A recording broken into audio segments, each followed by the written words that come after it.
Comment ne pas s'inspirer des autres? Comment ne pas les copier? Comment trouver son style? Pourquoi j'ai pas eu cette idée? Finalement, j'arrive pas à me démarquer.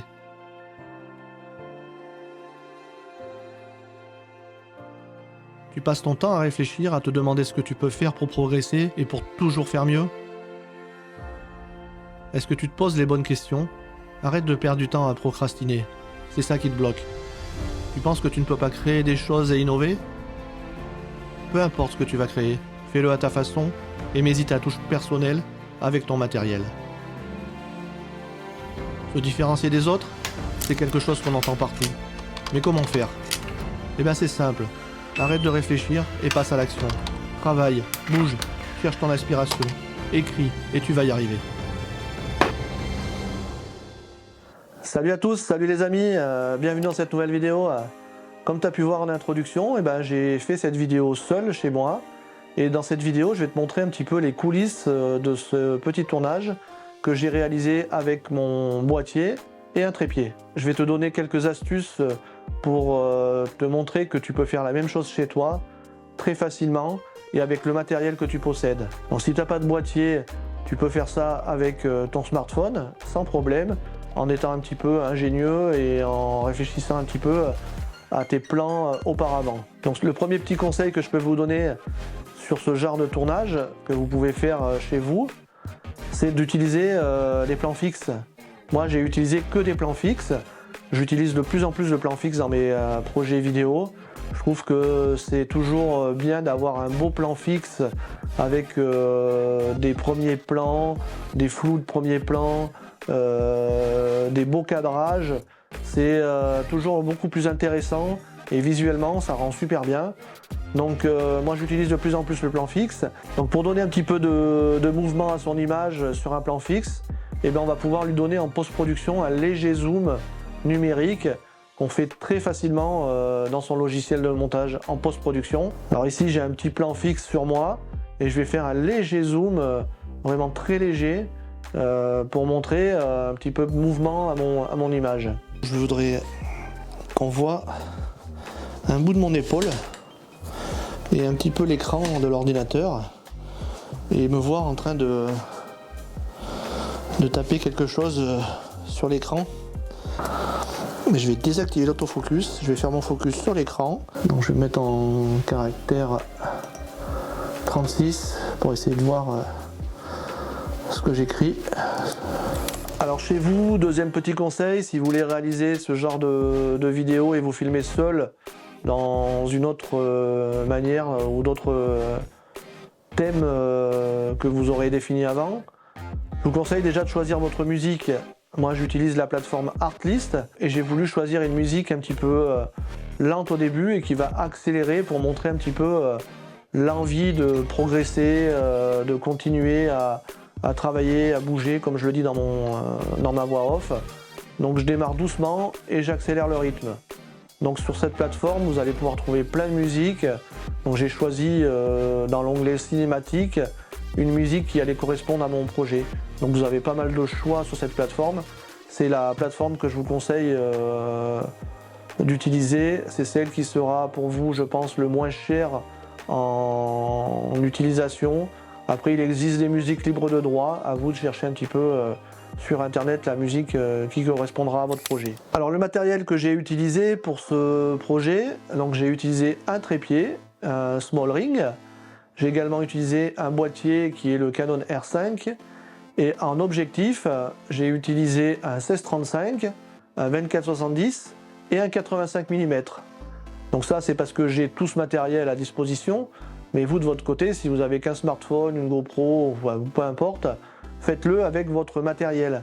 C'est comme ça que vous allez progresser et au fur et à mesure que vous allez réaliser des vidéos, vous allez pouvoir acheter un peu plus de matériel au cours de votre vie. Donc faites avec les moyens du bord et puis toutes les choses que vous avez chez vous. Donc pour le plan que j'ai voulu réaliser sur mon œil, ce que je souhaitais c'était d'avoir un retour de la timeline à l'intérieur de mon œil, qu'on puisse voir un petit peu ce que je faisais sur l'ordinateur. Donc c'est pas forcément une réussite. Bon, j'ai gardé ce plan là. Je pense qu'il me faudrait plus de temps pour réaliser ce genre de plan. J'ai pas pris vraiment le temps nécessaire à la réalisation de ce plan. Je pense qu'avec une télé, avec une grosse luminosité et peut-être rajouter une petite lumière, un petit peu de profil, aurait été un meilleur choix dans la réalisation de cette vue. Donc j'ai quand même gardé ce plan que j'ai réalisé avec le 85 mm. Comme vous pouvez voir sur ce plan, j'ai posé mon trépied sur le bureau et j'ai fait mes réglages en mode manuel sur mon œil. Alors dans l'intro, vous avez également vu des plans un petit peu en top shot, vu du haut. On voit un petit peu que je suis dégarni par moment, c'est la vie. Ces plans, je trouve qu'ils sont toujours sympas à faire. On voit nos mains un petit peu sur le clavier. Ça dynamise un petit peu le projet vidéo et ça permet d'alterner entre des gros plans, comme le plan sur l'œil, de revenir sur les mains en gros plan et d'avoir un autre plan large, un petit peu en top shot. Donc j'aime bien les faire, ces plans. Donc qu'est-ce que je fais? Je vais monter mon trépied au plus haut possible. Donc le small ring, il monte à 1,90 il me semble. Je vous mettrai le lien du trépied dans la vidéo si vous souhaitez le voir. Il coûte une centaine d'euros environ. Je trouve que ça marche bien avec ce trépied. C'est un trépied vidéo avec une rotule. Et donc je fais ça en le mettant le plus haut possible avec différents objectifs. Donc je l'ai fait avec un 16-35 pour essayer d'avoir un plan un peu plus large.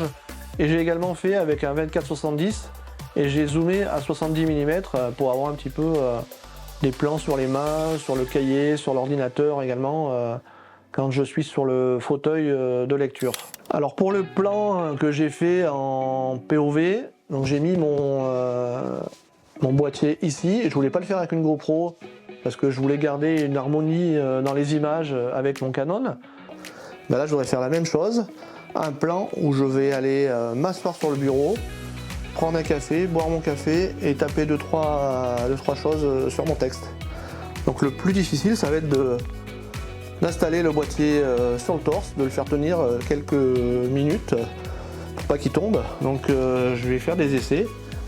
J'ai pris un petit GorillaPod là, que j'ai chez moi. Je vais aller le visser sur la vis du trépied et je vais essayer de fixer ça avec une ceinture autour de moi. Alors, je sais pas trop si ça va marcher. Bon, c'est pas d'assurance tout risque. C'est un petit peu une solution à la MacGyver, on va dire.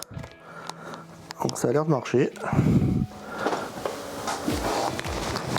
Alors, je vais essayer de la remonter un petit peu. Voilà, là j'ai un point de vue en immersion. Hop. Je ne sais pas ce que ça va donner. Donc comme vous avez pu voir, je l'ai fixé avec une ceinture et je trouve que le plan marche plutôt pas mal sur le moment où je prends mon café par exemple.